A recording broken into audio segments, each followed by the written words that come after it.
This is a live view of United Launch Alliance's new Vulcan rocket on Launch Pad 41 at nearby Cape Canaveral Space Force Station.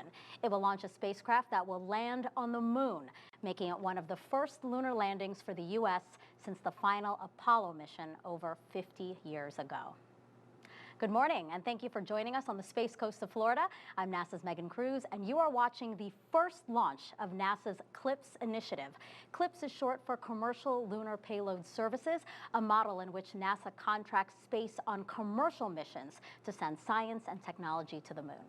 These deliveries will mean more exploration of the moon than ever before and will help us prepare for the first woman and first person of color to land on the lunar surface under NASA's Artemis program.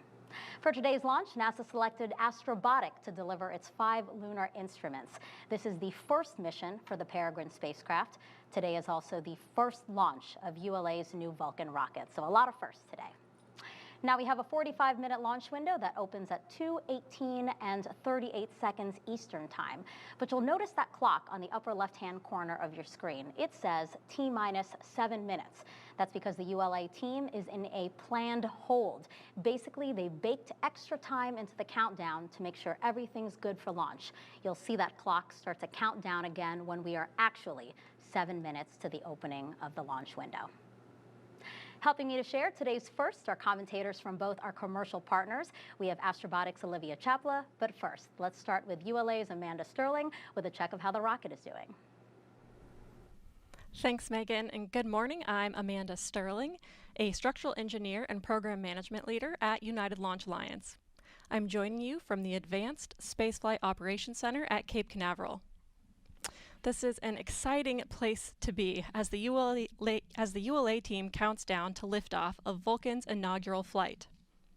Right now, the Vulcan booster and Centaur upper stage are fueled while the launch team continues final preps. As Megan mentioned, the launch count remains in a planned hold. The ULA team is currently not working any issues, and we're on track for an on-time launch at 2:18:38 a.m. Eastern.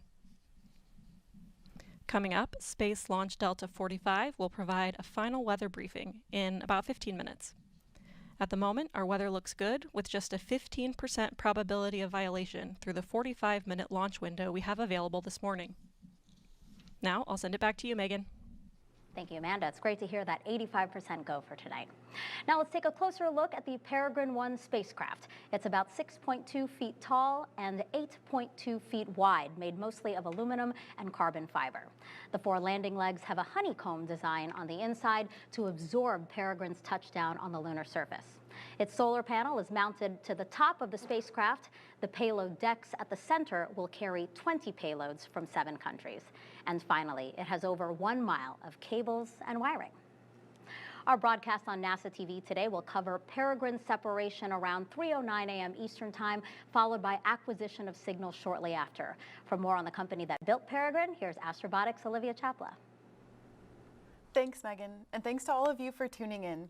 I'm Olivia Chapla, and I can't tell you how pleased I am to be here representing Astrobotic as the Director of Marketing and Communications. We're a small but mighty team of about 260 people. Together, our real goal is to make space accessible to the world, and today we are particularly focused on the moon. Astrobotic built the Peregrine spacecraft as part of our fleet of lunar landers designed to deliver cargo, called payloads, to the moon's surface. Over the past 3 years, I've watched the Astrobotic team build this Peregrine spacecraft launching today. I've been there alongside them during the long days, late nights, and for the ridiculously early mornings when we shipped Peregrine to Cape Canaveral in preparation for launch today. I am personally so excited to be here because this mission really marks the beginning of a historic time. The United States hasn't soft landed on the moon since NASA's Apollo program more than 50 years ago, and only a handful of countries have ever successfully landed on the lunar surface.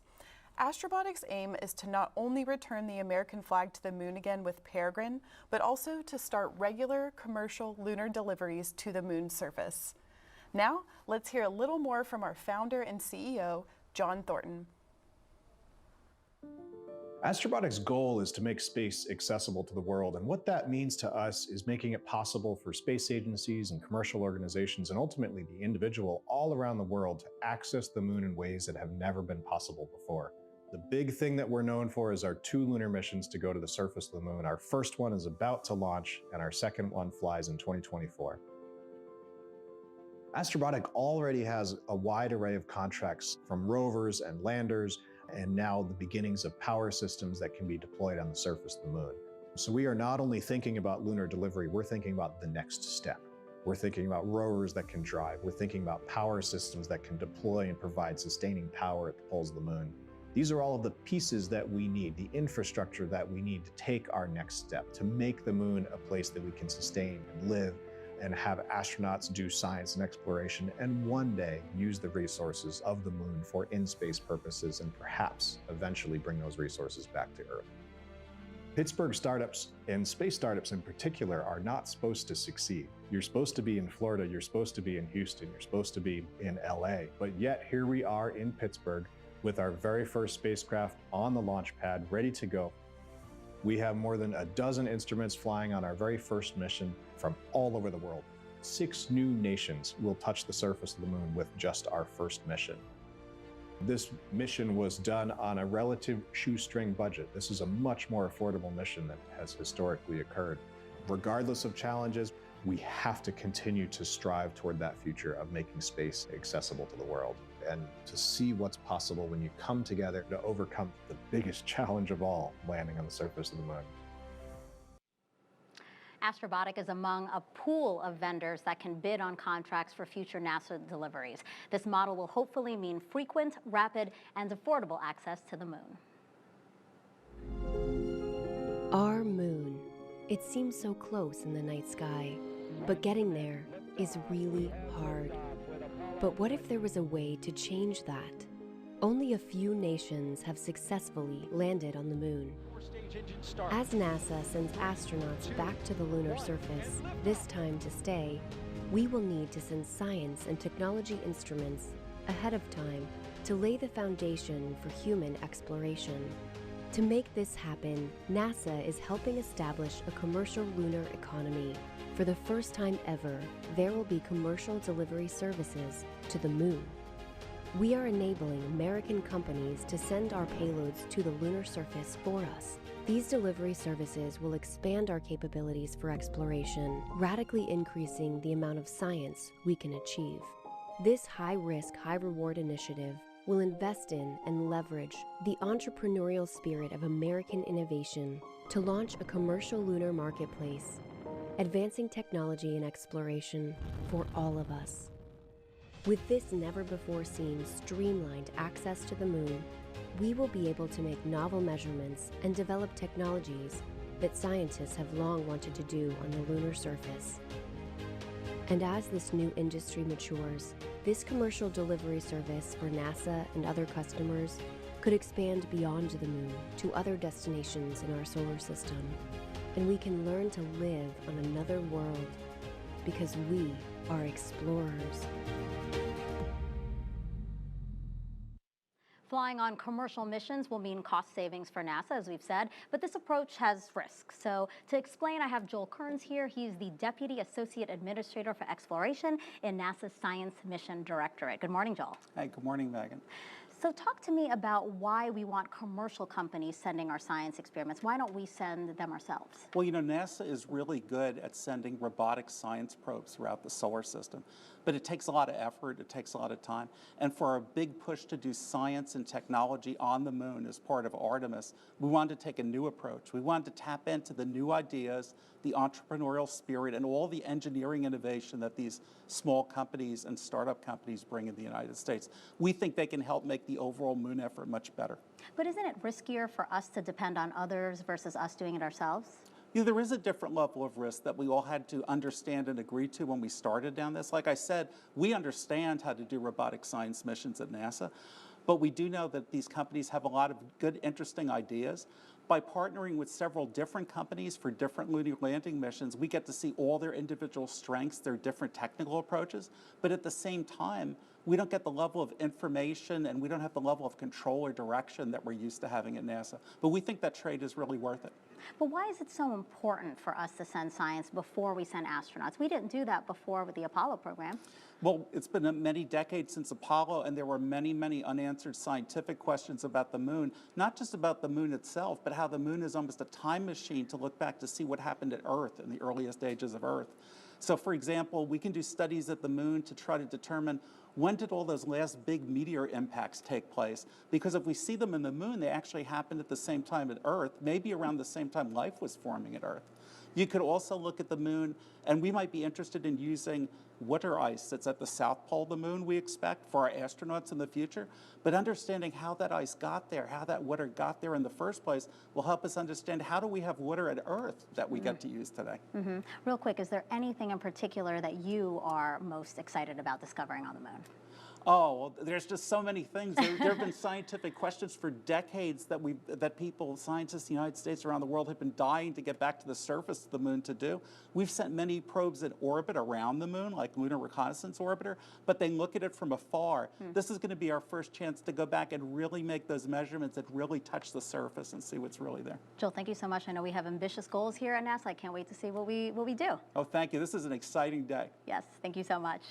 All right, so let's head back over to ULA's Amanda Sterling for another update on the Vulcan rocket.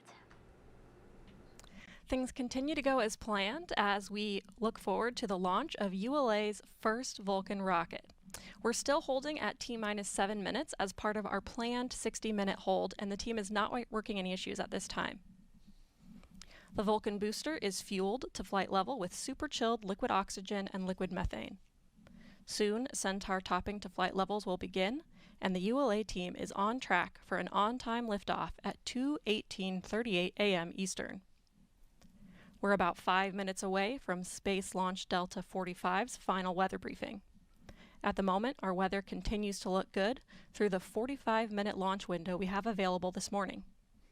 The excitement is building here in ULA's Advanced Spaceflight Operations Center as we get closer to T0. Back to you, Megan. All right, we're about 35 minutes away to the opening of today's launch window. Inside Vulcan's payload fairing is Astrobotic's Peregrine spacecraft. Astrobotic is based in Pittsburgh, Pennsylvania, where folks there are laser focused on Peregrine right now. Right, Olivia? That is definitely right, Megan. I'm checking in on our Peregrine lunar lander with our mission control team right now. You can see them on screen. A reminder that our spacecraft is currently sitting in the top of ULA Vulcan's fairing. Our flight director is informing me that Peregrine is looking nominal with temperatures currently at an expected 70 degrees Fahrenheit. We also monitor the environmental pressures around the spacecraft, and we're sitting at a good 14.7 psi. Things are looking good for launch. The spacecraft is currently powered off, but will automatically power on once it separates from Vulcan's payload fairing. And here you can just see the faces of some of the engineers who have worked many hours on Peregrine to get it to the launch pad today. Sitting in the middle left row is Flight Director Anders Solorzano. He is the acting flight director for this launch. And nearby is Alex Van Hoven. He is currently providing us updates on the spacecraft status. And Alex just informed me that the spacecraft is currently looking nominal. Temperatures and pressures are still as expected. As we continue to await launch, let's send it back to Megan at the host desk. Thank you, Olivia. Again, Peregrine is flying with 20 payloads today. 5 of those are NASA's, and throughout the show, we will tell you about each one, starting first with the Linear Energy Transfer Spectrometer, or LETS, from NASA's Johnson Space Center. I'm Nick Stoffel. I'm a physicist and professional engineer, science and operations lead for the LETS payload. The Linear Energy Transfer Spectrometer is a small, low-power radiation detector based on Timepics technology developed at CERN. It's similar to devices that we've flown on ISS and Artemis. The science we're expecting to get from the LETS detector is take that information and translate it from deposited energy in silicon, which is what we measure with this detector, into a more biologically equivalent value that we can utilize for crew protection.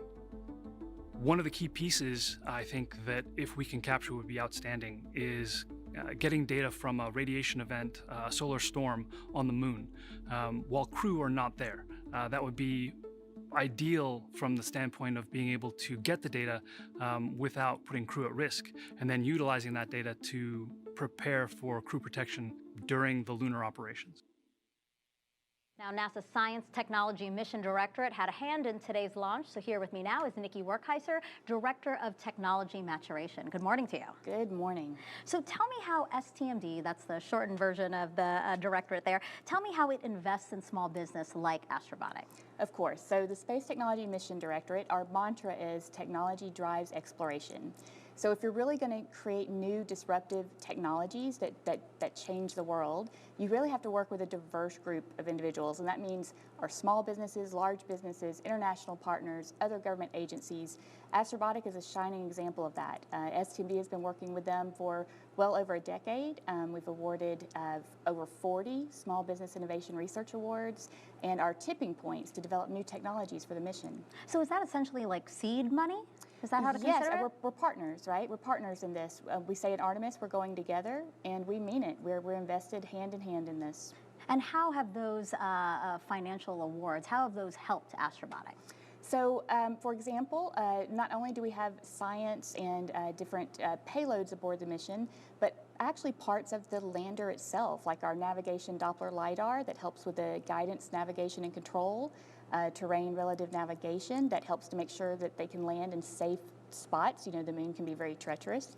And also the axial thruster engines on the lander itself are brand new engines that have never been flown before that we're testing on the moon together. How does it feel to see technologies that your directorate developed, you know, helping us get back to the moon? There are not words. I really get goosebumps. And, you know, the funny thing is, if you'd asked me as it was a child, of course, it's the amazing engineering and science feats that we see happening.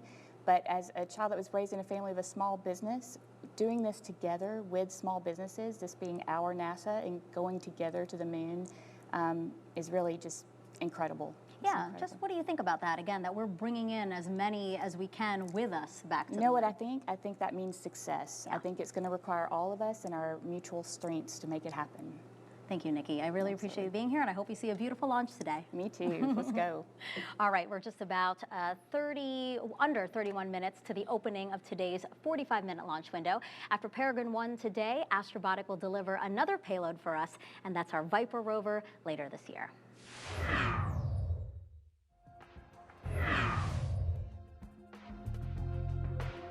Right now, teams across NASA are busy working on Viper, another important lunar delivery.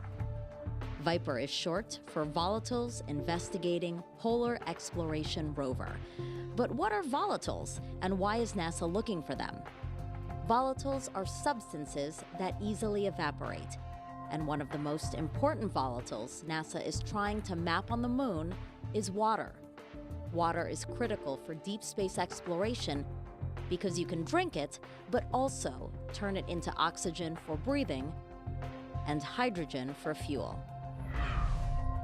NASA has selected Astrobotic for Viper's lunar delivery under CLPS, or the Commercial Lunar Payload Services Initiative.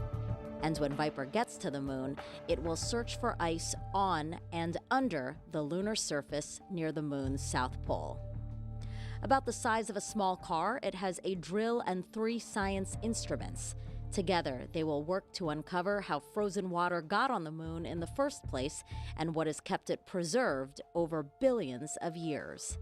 This mission will help NASA understand the environment where we plan to send astronauts as part of its Artemis program, which will establish a long-term presence on the moon and eventually Mars. That's your Artemis Moon Minute. Our next Artemis mission is Artemis 2, which will send 4 astronauts around the moon. And work is already well underway on the ride, NASA's Space Launch System rocket. Right now, teams here at Kennedy are processing segments of the 2 side boosters. Each booster will stand about 17 stories tall and burn approximately 6 tons of propellant every second, producing 3.6 million pounds of thrust. We continue to march towards today's 45-minute launch window that opens at 2:18 and 38 seconds Eastern Time. The ULA team remains in a planned hold and right now working no issues. As for the Peregrine spacecraft, let's get another check of it from Olivia with Astrobotic. Thank you, Megan. As you may recall, we are currently only monitoring the spacecraft's temperature and pressure while it sits inside the Vulcan rocket's payload fairing. And we're checking in with my team members in Mission Control, and Alex Van Hoven, one of our flight directors in the very back row. He is providing us updates directly.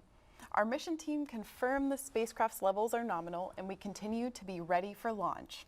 And I'd like to take this time to say a well-deserved shout out to the entire Astrobotic team in Pennsylvania, California, and even a few remote workers. I'm sure you're all watching right now, and we thank you for your continued commitment to this mission and to lunar exploration. We really, really couldn't have done it without you. Now, as we sit tight for launch, we'll continue to monitor Peregrine. For now, back to Megan at the host desk. A few minutes ago, I told you about NASA's LETS payload flying on Peregrine today. Now we'll learn about NIRVIS, or the Near-Infrared Volatile Spectrometer System from NASA's Ames Research Center. Hi, my name is Tony Colapret. I'm the lead scientist for the Near-Infrared Volatile Spectrometer System, or NIRVIS. The NIRVIS instrument combines three observations. It has a spectrometer that tells us about the composition of the lunar soil. It has a high-resolution camera that tells us about the fine-scale structures of that soil. And it has a temperature measurement that tells us the temperature of the lunar regolith. NIRVIS combines all these three measurements to help us better understand the compounds that are on the surface of the moon. Particular compounds we're interested in are volatiles. A lunar volatile is a compound that is very sensitive to temperature. At low temperatures, it's solid. At high temperatures, it's a vapor. Water is a good example of a lunar volatile. We believe water is manufactured in sunlit regions of the moon, either through solar wind or through micrometeoroid impacts, and then migrates to the poles of the moon where it's captured into dark, permanently shadowed craters. If there is water at the poles of the moon in substantial quantities, that might be of incredible importance and use to human exploration going forward. Now, we still have 3 more NASA payloads to tell you about flying on NASA's first commercial lunar payload services launch. But now we want to turn the broadcast over to ULA. Amanda Sterling will walk us through the rest of the Vulcan rocket's inaugural flight through launch and ascent. And then Olivia and I will be back around 15 minutes after liftoff to continue monitoring Peregrine. ULA will join us in just a few seconds.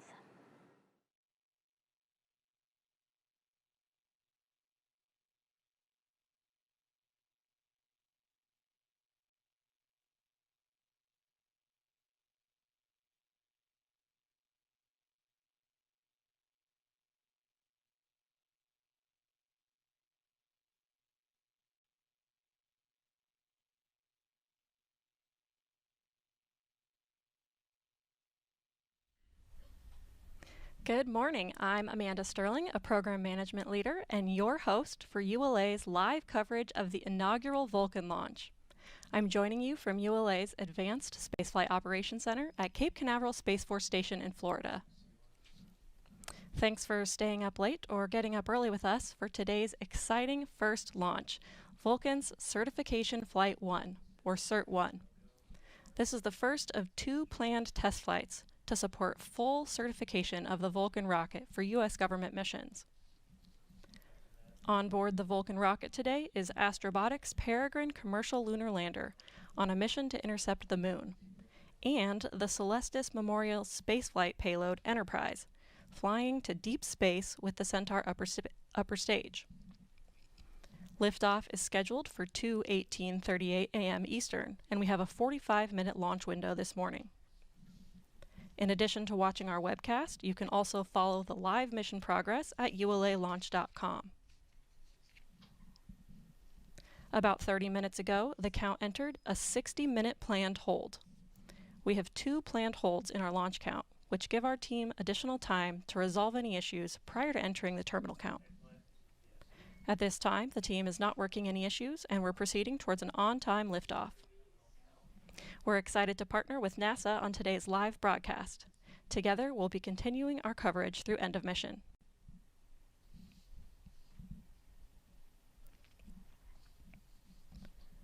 Building on more than 120 years of combined Atlas and Delta launch experience, ULA's Vulcan rocket introduces a balance of new technologies and innovative features to ensure a reliable and accessible space launch service. Let's hear more about this incredible launch vehicle from ULA Business Development Director Tom Burkholder and Vulcan Chief Engineer RJ Sansom. So RJ, can you discuss a little bit of the when you began the design of Vulcan and what that meant? Yeah, when we started the design of Vulcan, we were looking at our national security space customer and designing a launch system that would meet their needs. And we focused on being able to provide lift for the most difficult, stressing mission, which is a high-energy mission. We designed a launch system that's flexible. We have the ability to add solid rocket boosters, take them off, to tailor the performance that we need for that particular customer's mission. We have an extremely capable upper stage in the Centaur 5 that provides performance that exceeds all the capabilities that our customer needs. And in the end, we've got a launch system that exceeds all of our national security customers' requirements and enables us to provide performance for commercial customers or other customers that will meet their needs now and into the future. That's great. And as we look at how the customer received that vision, we definitely saw that they were aligned with it as they contributed to the development from the Space Force to NASA and commercial customers. And so I was wondering if you could also talk on the partnerships that you had in the development. Yeah, from the beginning, we partnered with industry partners who have expertise and capabilities to help us bring new innovative technologies, as well as to leverage existing technologies. So we brought a very capable yet new design forward that was a low-risk option. We partnered with Grumman on development of new rocket boosters. The first variant of that flew on Atlas with a tailored version that was tailored to provide specific performance for Vulcan. We partnered with Rocketdyne on development of RL-10 and implementation on that, again, first flight on Atlas and then flying again on Vulcan. Partnered with Beyond Gravity on composite structures, and then we partnered with Blue Origin to develop a new main stage propulsion system, the BE-4, the first Oxford stage combustion engine developed domestically. So, industry partners brought a lot to the table for us. That's great. And then as we look at what this has meant to the market, it's been fantastic. And I was wondering if you could share with me how the Vulcan design has evolved as we've started to look at the commercial market with Project Kuiper. Yeah, we had a really capable launch system to start with, and as we looked at the commercial market and the focus on LEO, we decided that a small change to our design, a small change to the upper stage would give us increased performance and ability to lift more spacecraft to the low Earth orbit and really position us well for supporting the Kuiper contract and our Kuiper customer. Yeah, and the result of that was the largest launch contract ever. And so with that, Vulcan has positioned ULA to help support national security, NASA, and our commercial market. So we're very excited about the future. Go Vulcan, go Centaur, go Cert-1. I'm now joined by ULA President and CEO Tori Bruno. Tori, thank you so much for joining us on this monumental day. I've been a part of the Vulcan team for a number of years, so I know how focused the whole ULA team has been. Can you talk a little bit about the teams that came together to design, build, and now launch this rocket? I am so proud of our people, and I think we had exactly the best possible team.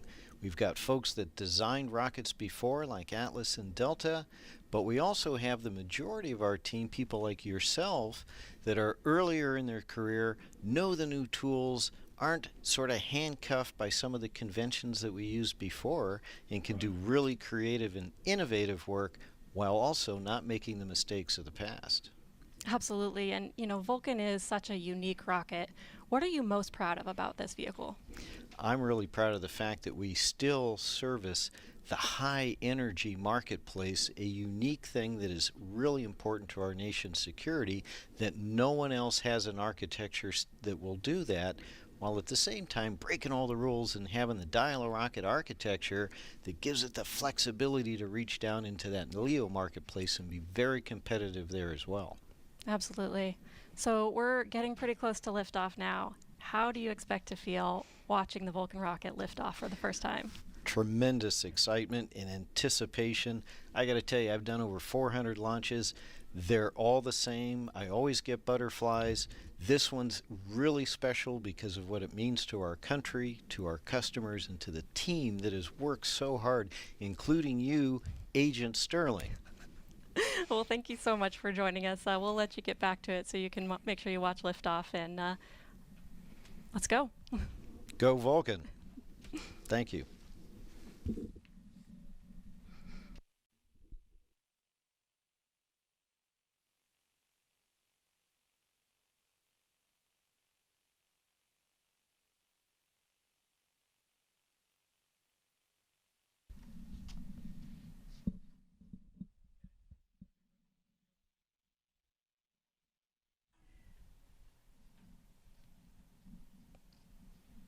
On board the Vulcan rocket today is Astrobotic's Peregrine commercial lunar lander.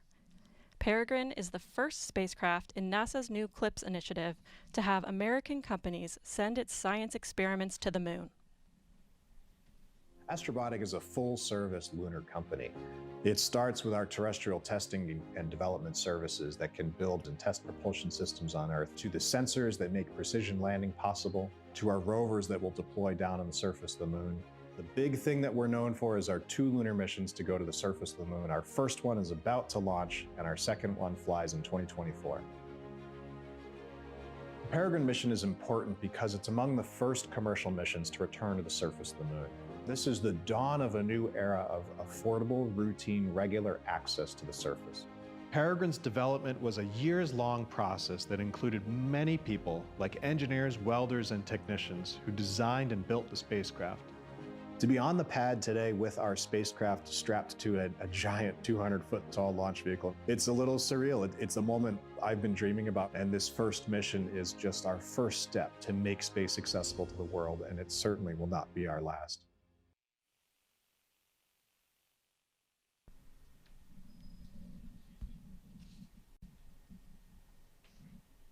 Line item 911 has been disabled. Roger.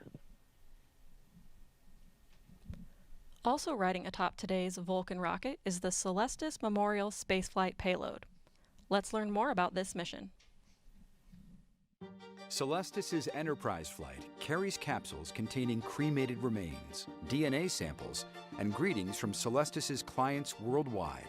The capsules are integrated into 2 carriers that are mounted to the forward adapter on ULA's Centaur upper stage. The carriers will remain affixed to ULA's Centaur as it travels into a heliocentric orbit around the Sun, where it will remain for eternity. The Enterprise flight is Celestis' first deep space mission.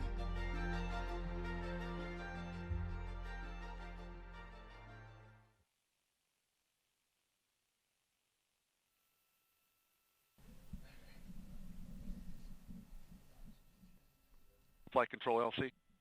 Go ahead, this flight control. Reduce Vulcan hydraulics to standby. Roger.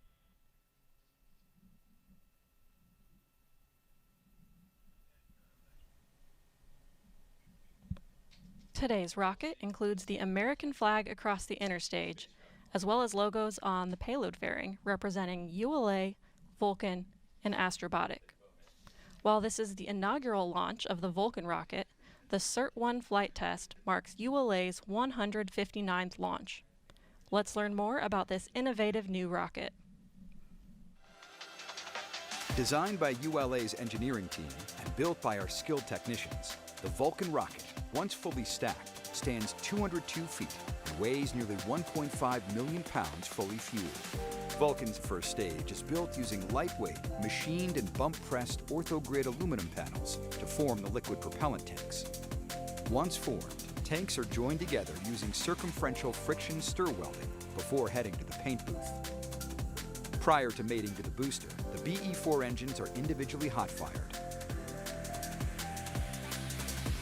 At the base of the rocket is the Vulcan booster, powered by twin BE-4 engines. For additional thrust at liftoff, solid rocket boosters, or SRBs, are attached to the rocket. Atop the booster is ULA's ultra-thin stainless steel Centaur upper stage, powered by 2 RL-10C engines. Spacecraft are encapsulated inside a protected 5.4-meter diameter payload fairing. With production complete, the rocket travels from the ULA factory in Alabama to the launch site in Cape Canaveral on ULA's rocket ship. Once in Florida, ULA's launch operations team begins a series of events leading to today's countdown. The process begins by lifting the 109-foot booster onto the newly constructed Vulcan Launch Platform, or VLP. For missions requiring additional thrust at liftoff, SRBs are attached to the side of the booster. Then, following interstage mate, the Centaur upper stage is transported to the VIF and lifted into position. Lastly, the encapsulated payload fairing is lifted and mated to the Vulcan rocket.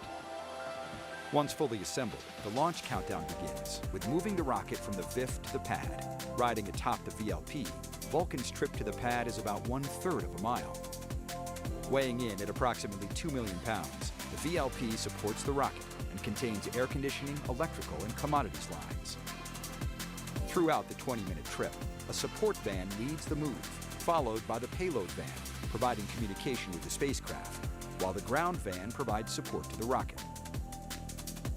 Track mobiles at the rear power the nearly 3 million pound convoy, which also includes an environmental control system, providing air conditioning to the payload and rocket, as well as a backup generator. With the rocket on the pad, the launch team transitions to fueling and other final preparations. Launch. Maintain operational silence in the LCC. Go, LOX 2. Center LO2 at flight level. Roger. Terminal count briefing. If a condition exceeds a launch constraint, anytime after the terminal count status check, the observer shall announce hold, hold, hold on channel 1, identify their station, and briefly state the reason for the hold. RLM, verify redline monitor and event table on the correct configuration for terminal count. Verified. As we approach the terminal count pole, let's check in on today's weather. The Space Launch Delta 45 forecast for this morning's launch is looking good. The probability of violating launch constraints is 15%. Ground winds are 15 to 20 knots out of the north, and the temperature is 57 degrees Fahrenheit. The primary concern for launch is the thick cloud layers rule. L minus 11 minutes.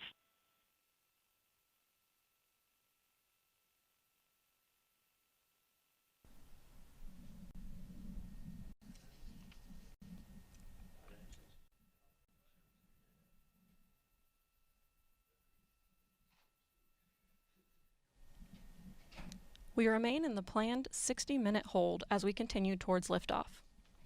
In a few moments, launch conductor Dylan Rice will poll the launch team for the final go to pick up the count. 29 engineers and managers are polled for system status and readiness to proceed. This is the final status check for all Vulcan vehicle systems, ground systems, spacecraft, and the U.S. Space Force Eastern Range. The vehicle system readiness poll includes electrical systems, hydraulics, pneumatics, propulsion systems, flight control, and propellants. Let's listen in as Dylan Rice performs the final polling. Prior to the status check. L minus 10 minutes. Status check to proceed with terminal count, Vulcan systems, propulsion. Go.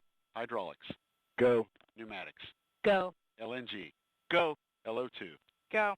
Water. Go. Centaur systems, propulsion. Go. Pneumatics. Go. LO2. Go. LH2. Go. Has gas. Go. Electrical systems, airborne. Go. Ground. Go. Facility. Go. RFFTS. Go. Flight control. Go. GC cubed. Go. Operations support. Go. COM. Go. Umbilicals. Go.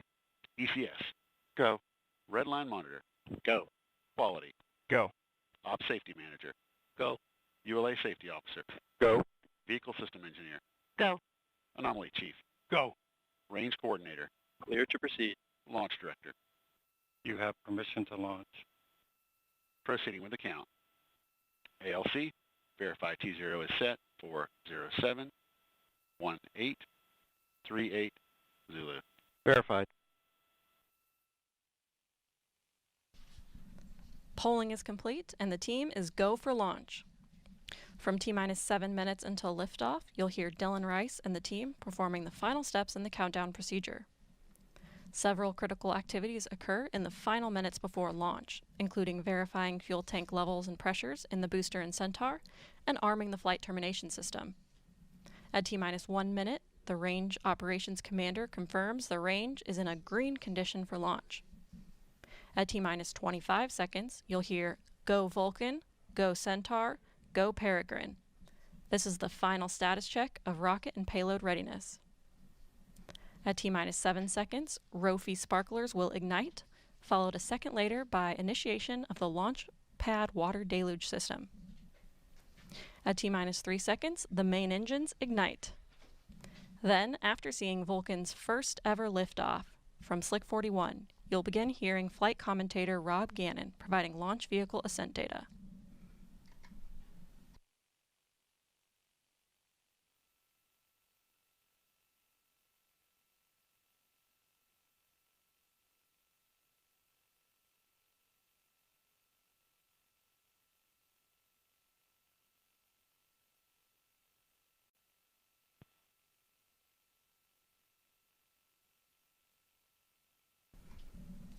This is Vulcan Mission Control at T-minus 7 minutes and holding. We anticipate releasing the hold in just a few moments.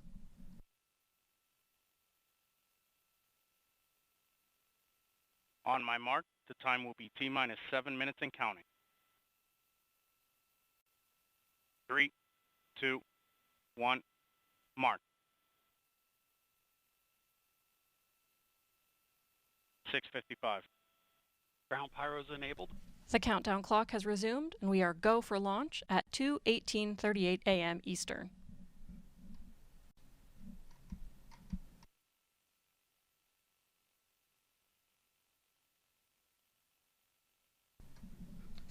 After liftoff, ULA's Vulcan rocket will head east from Space Launch Complex 41. Here's a look at today's ascent.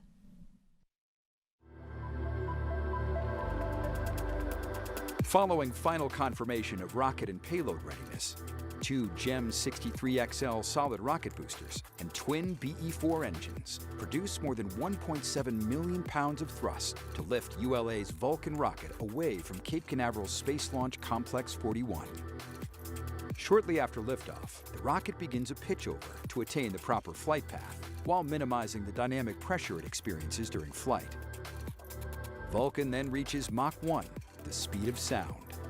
With the ability to add 2, 4, or 6 solid rocket boosters, or SRBs, Vulcan can be precisely configured to take any mission to space, from low Earth orbit to Pluto and beyond. These boosters augment the rocket's total thrust at liftoff, adding approximately 460,000 pounds of thrust per SRB. With their propellant expired approximately 90 seconds into ascent, the SRBs burn out, followed by jettison. Jettison time is variable, occurring between 100 and 150 seconds after liftoff, depending on mission requirements. Vulcan's guidance system then activates to steer towards the precise target in space. First stage flight continues as the rocket crosses the Kármán line, entering space. With the majority of propellant expended as Vulcan fights against the force of gravity, the BE-4 engines shut down, and the booster stage separates. With the rocket now weighing less than 10% of what it did at liftoff, dual RL-10C engines on ULA's Centaur upper stage ignite. Spacecraft are encapsulated inside a 5.4-meter diameter payload fairing, which provides a protective environment during ascent. Following Centaur engine ignition, the payload fairing is jettisoned. With the first burn complete, the Centaur engine shuts down for a coast phase.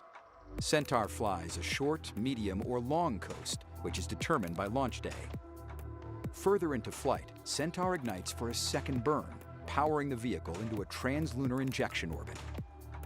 Following the second main engine cutoff, ULA Centaur places Astrobotic's Peregrine lunar lander into a highly elliptical orbit, more than 220,000 miles above Earth, where it will intercept the Moon. Following delivery of the Peregrine spacecraft, Centaur comes alive for a third and final burn to reach a heliocentric orbit around the Sun. Centaur completes the CERT-1 mission by carrying Celestis' Memorial spaceflight payload into deep space. Known as the Enterprise flight, This mission includes 234 flight capsules containing cremated remains, DNA samples, and messages of greetings from clients worldwide on an endless journey in interplanetary space beyond the Earth-Moon system to orbit the Sun forever.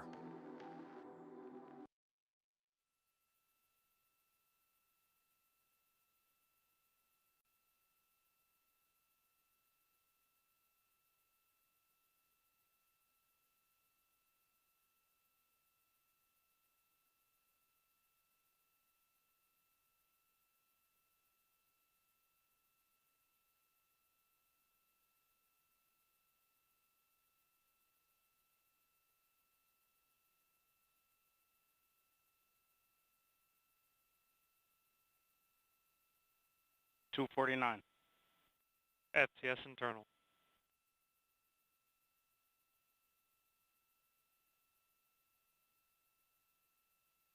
$238.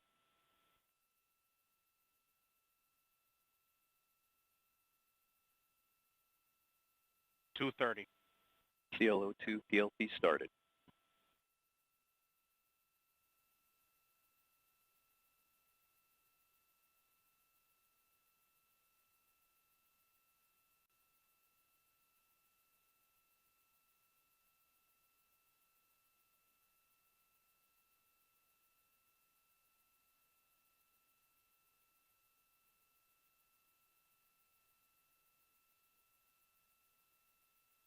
$159. Vehicle internal. T-minus 2 155. minutes. The launch vehicle, payload, ground systems, and eastern range are go for launch.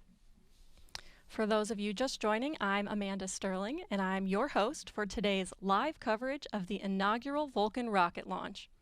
The team is not working any issues, and we're on track for an on-time liftoff at 2:18:38 a.m. Eastern Time.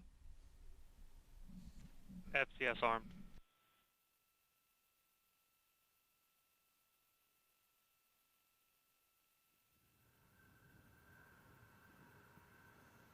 $120. FCS count started.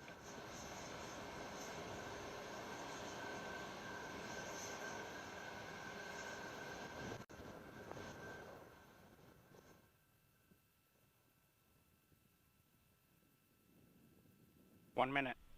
T-minus 1 Report minute. Range status. Range green.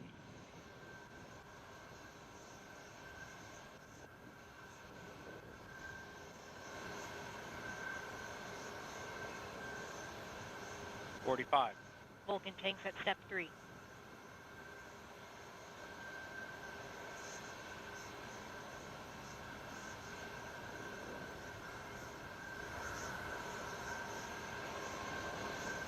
$30. BE4 start box, go.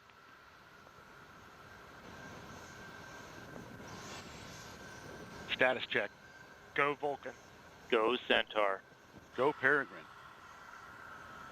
15. 10. T-minus 10, 9, 8, 7, 6, 5, 4, 3. We have ignition. And liftoff of the first United Launch Alliance Vulcan rocket, launching a new era in spaceflight to the moon and beyond. Engines operating. 2 good SRBs, hitting peak pressure on the SRBs. Everything looking good.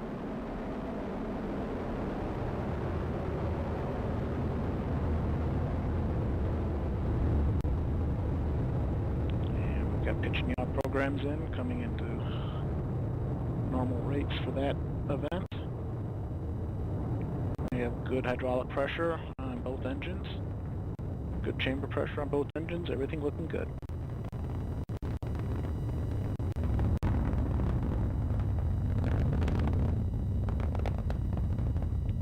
Coming up on 60 seconds into the flight, everything looking good. 2 good engines, 2 good SRBs. Body rates look good, nice and smooth. And we've hit our first throttle point on the BE4s, everything looking good. And we We have passed through Mach 1. We are now supersonic, coming up on max Q. We've had max dynamic pressure. Everything looking good. We're rolling off on the SRBs. And we have cutoff on the SRBs, coming up on jettison in approximately 30 seconds.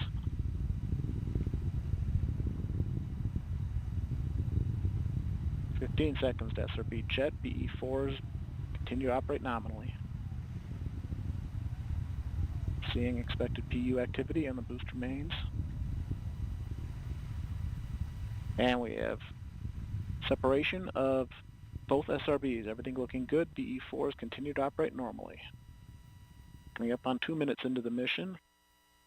We are now 17 miles in altitude. We just heard confirmation of solid rocket booster jettison. We have about 3 minutes until we reach our next mission event, booster engine cutoff. And we see booster PU correcting towards a nominal MR. Everything looking good. Both engines continue to burn normally.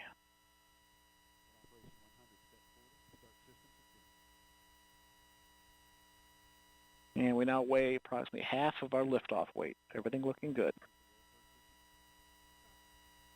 And we fired the power valve, activating the reaction control system on the upper stage. Pressures are rising as expected.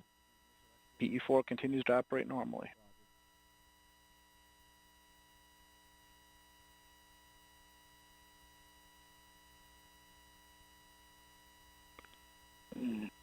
Vehicles continue to fly down the center of the range track. Everything looking good. 33 miles in altitude, 52 miles downrange, traveling at 4,000 miles per hour.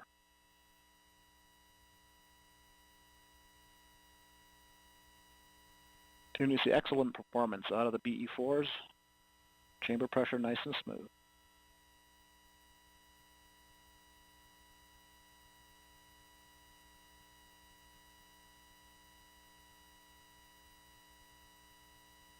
Vehicle steadily accelerating, a little over 2 Gs at this time. Good body rates.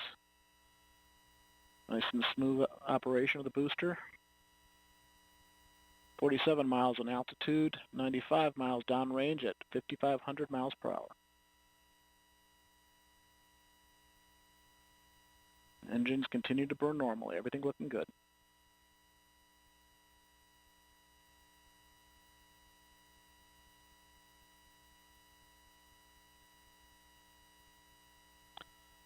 And the vehicle now weighs 1/4 of its liftoff weight as we pass through the Kármán line. Next mark event we're looking for is boost phase chill down on the Centaur main engines.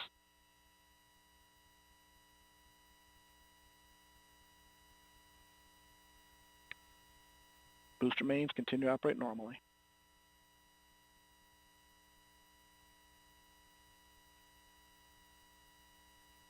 And we've begun boost phase chill. Housing temps are dropping as expected.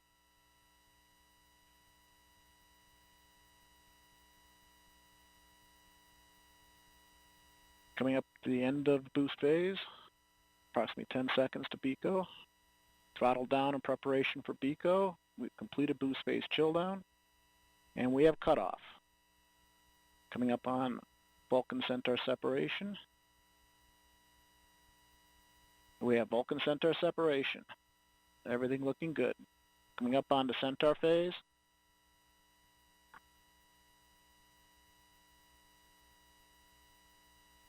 And experiencing a bit of data loss here. We've recovered the data. It's like Centaur engines are up and running normally, good steady state pressure, and we've just jettisoned the payload fairing. 2 good brake wires.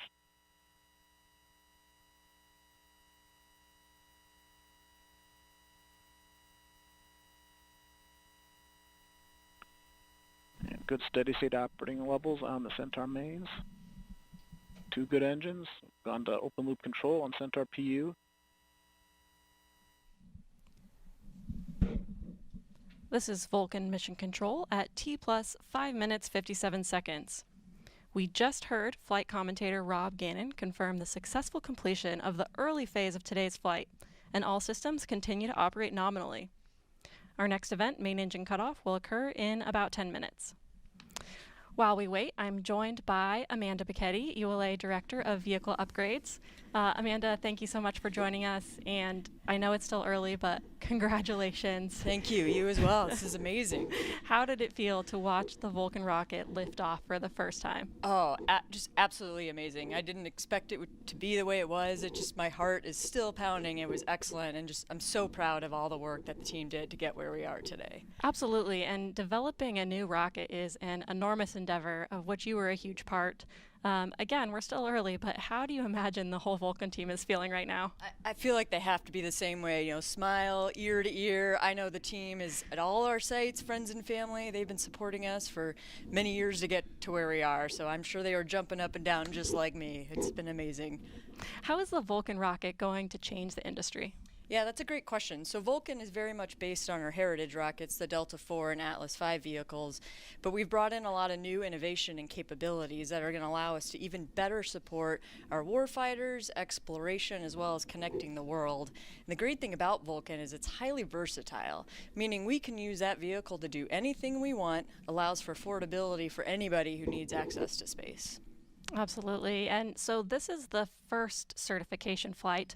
What are the next steps for Vulcan after this? Yeah, so with the first flight, we are well under the way from a certification perspective. We do have a second flight that we'll need to do here later this year. Once that completed, we'll have about 2 months or so of post-flight data testing, and then at that point we will be certified by the U.S. Space Force, and we will be ready to fly all of their important payloads for them. Awesome. Well, again, thank you so much for joining us, and we'll let you get back and watch the next mission Excellent. events. Congratulations again. Thanks, you too.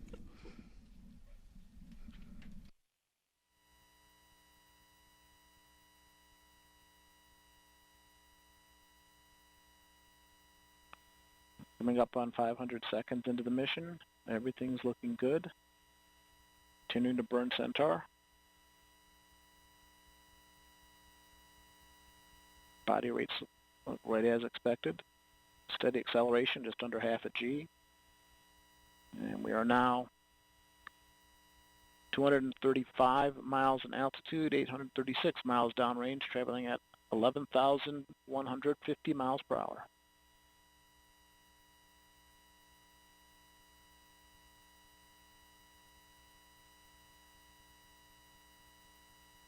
Continue to see nominal performance from Centaur.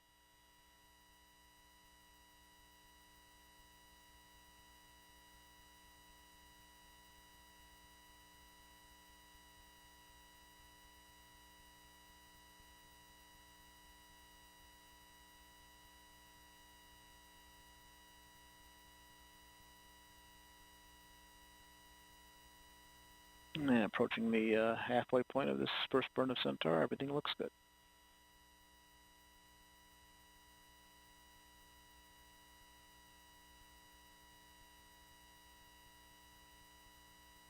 We're now 1,000 miles downrange, traveling at 11,500 miles per hour.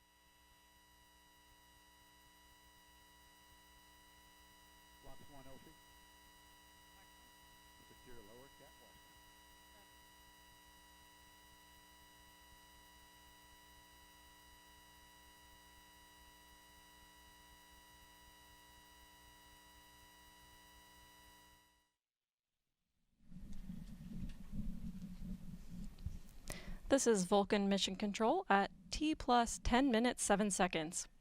Our next event, main engine cutoff, will occur in about 5 minutes.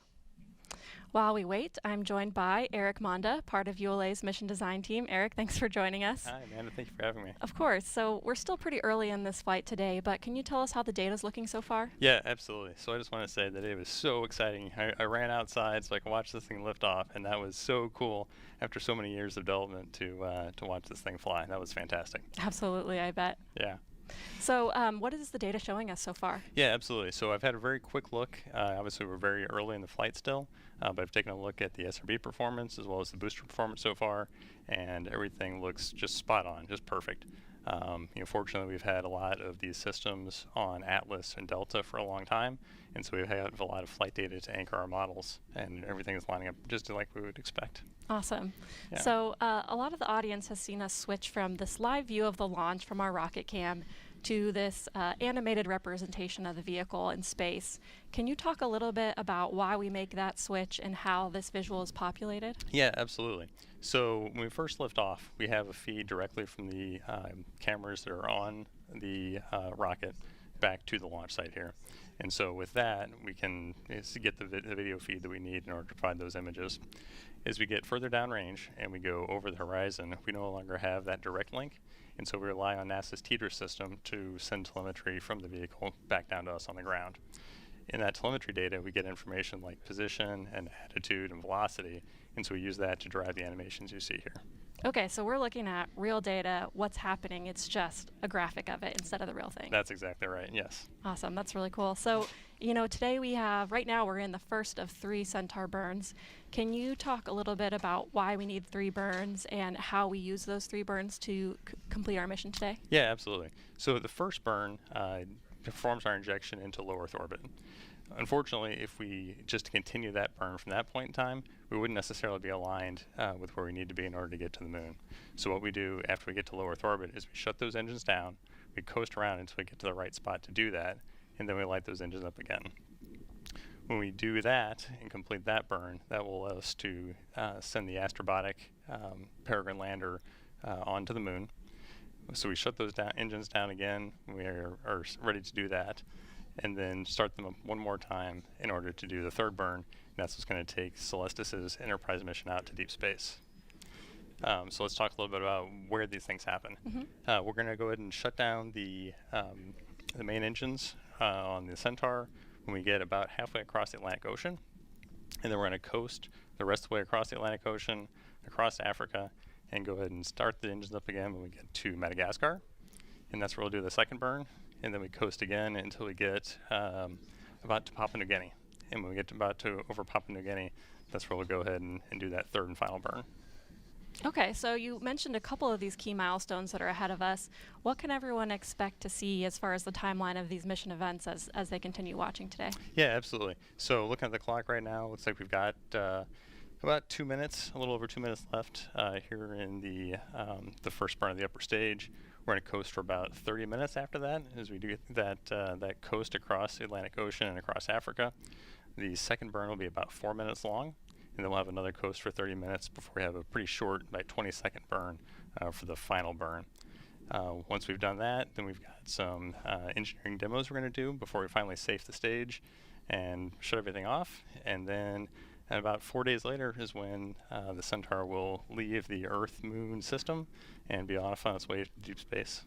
Awesome. Well, thank you so much for sharing that with us, and thanks for joining us today. And we'll let you get back to watching those next events. Absolutely. Thanks so much, Amanda. Thanks.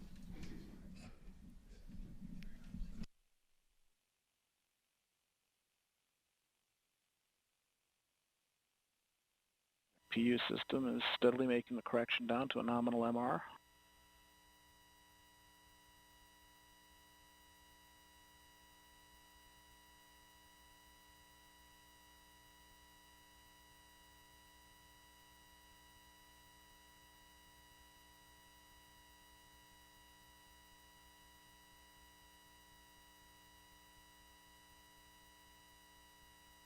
Or 1 minute, D'Amico.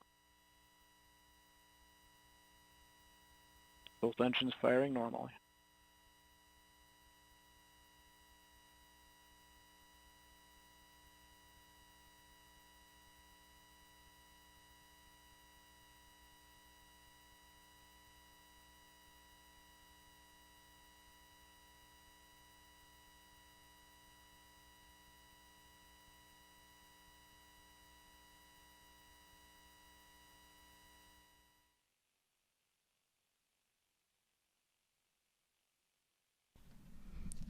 This is Vulcan Mission Control at T plus 15 minutes 30 seconds. We are approaching the first main engine cutoff. Let's listen in. Coming up on MECO 1.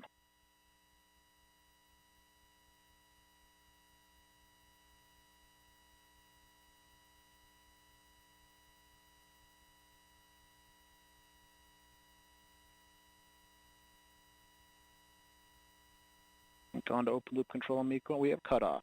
Both engines show normal shutdown signatures. We have settling established. 85% duty cycle. We are now in a 27-minute, 51-second coast duration to second burn of Centaur. This is Vulcan Mission Control at T plus 16 minutes 20 seconds. We just heard flight commentator Rob Gannon confirm successful cutoff of the first main engine, and all systems continue to operate nominally. Our next event, Main Engine Start 2, will occur in about 27 minutes. At this time, we'll pass the broadcast back to the NASA team to continue with mission coverage through the coast phase. We'll join you back in as we approach the separation of the Peregrine spacecraft. Over to you, Megan. Thank you, Amanda. Congratulations to you and the ULA team so far. If you're just joining us, welcome to the Space Coast of Florida, where we just witnessed the first launch of NASA's CLIPS initiative. It was a magnificent sight. Leaves me speechless, apparently. Just really lighting up the night sky and loud enough to set off a couple of car alarms nearby. CLIPS is short for Commercial Lunar Payload Services. It's a new model in which NASA contracts space on commercial missions to send science experiments to the moon ahead of us landing astronauts there. For today's launch, NASA selected Astrobotic to deliver its 5 lunar instruments. This is the first mission for its Peregrine spacecraft. Today was also the first launch of ULA's new Vulcan rocket. Again, congrats. It lifted off from Cape Canaveral Space Force Station's Launch Pad 41.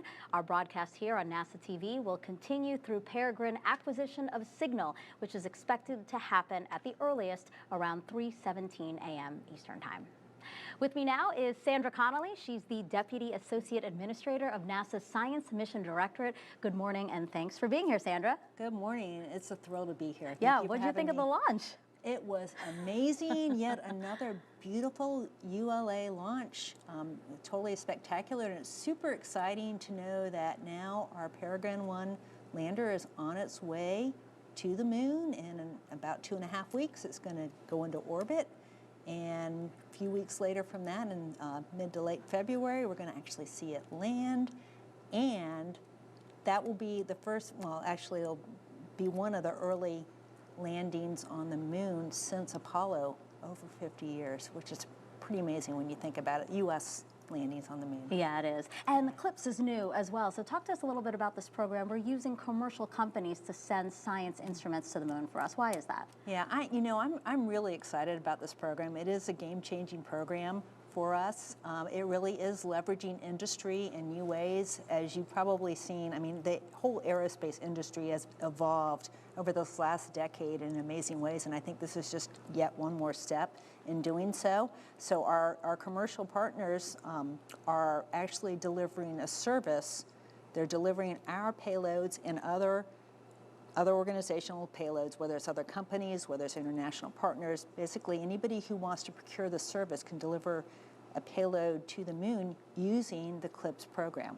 And so there are 20 payloads flying on the Peregrine spacecraft right now. 5 of those are NASA's. Can you tell me a little bit about what they'll be studying once they get to the moon? Yeah, so again, amazing service. So our payloads are going to be studying things, including understanding, studying water, studying the volatiles or the resources on the moon, studying the atmosphere, and also the radiation environment to help inform us for the future when we have humans back on the moon. Sandra, thank you so much. I'm excited to see what we do with this initiative and this launch here today.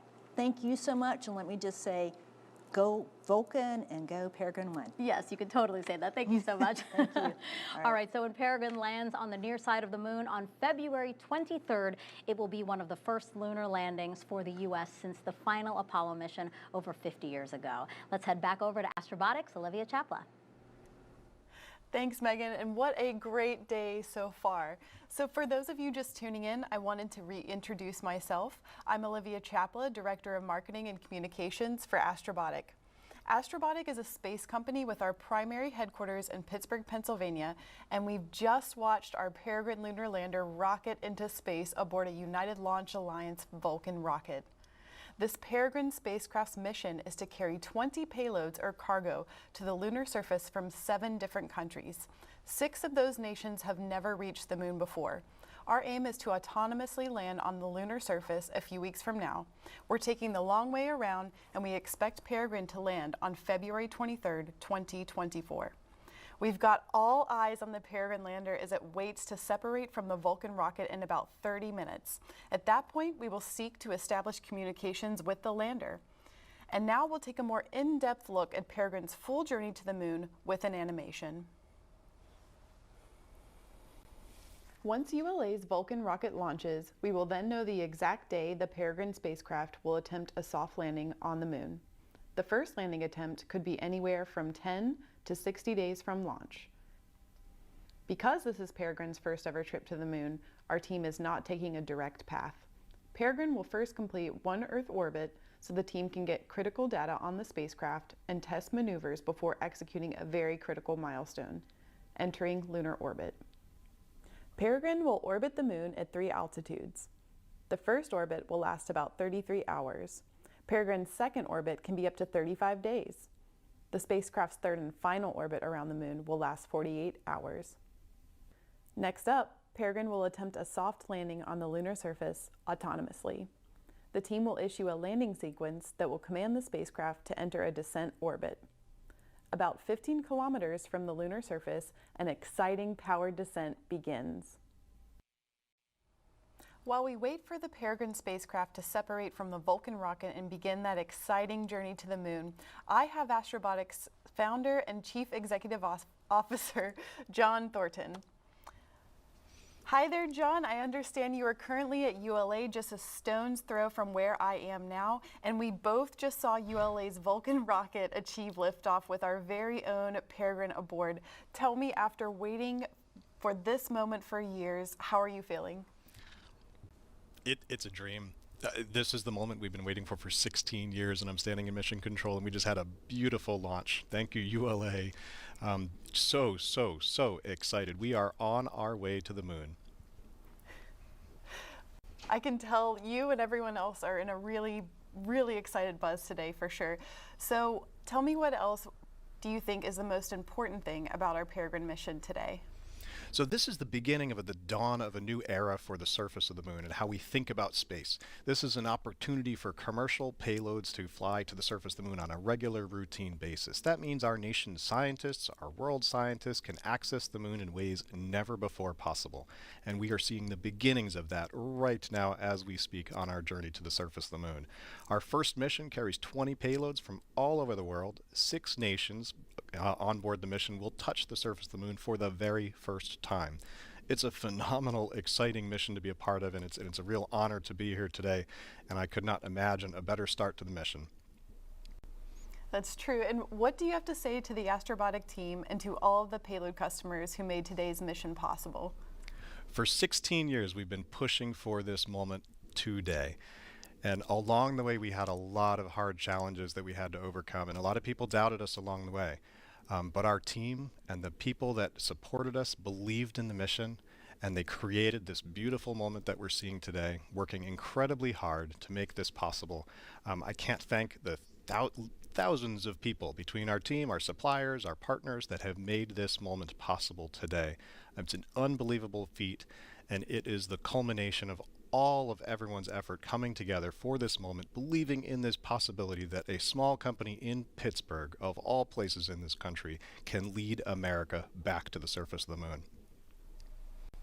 Thank you, John. Well, I'll let you get back to the team that are in Florida with us as we wait for the Peregrine spacecraft to separate from Vulcan's rocket in about 30 to 40 minutes. For now, back to Megan. Thanks, Olivia. Oh, thank you. Now, CLPS missions are an important step in returning to and staying on the moon. But these lunar landings that will help shape our future there are not without risks. Landing on the moon is hard. We're going back. Under this Artemis program, we're going to be sending humans to the moon for the first time since Apollo. So ahead of humans, we want to get up as much science, exploration, and technology experiments as possible. So CLPS starts facilitating a lot of the early science, the things we want to learn before we even send humans. CLPS stands for Commercial Lunar Payload Services, CLPS. The services part is the key element. Ordinarily, when NASA delivers a payload to the surface of the moon, they do it with a commercial partner, but NASA controls the building of the vehicle. Now, we're buying the service of delivery of our lunar payloads to the surface of the moon. It is a delivery service, akin to a delivery service that you'd have here on Earth. NASA will provide payloads to a commercial company.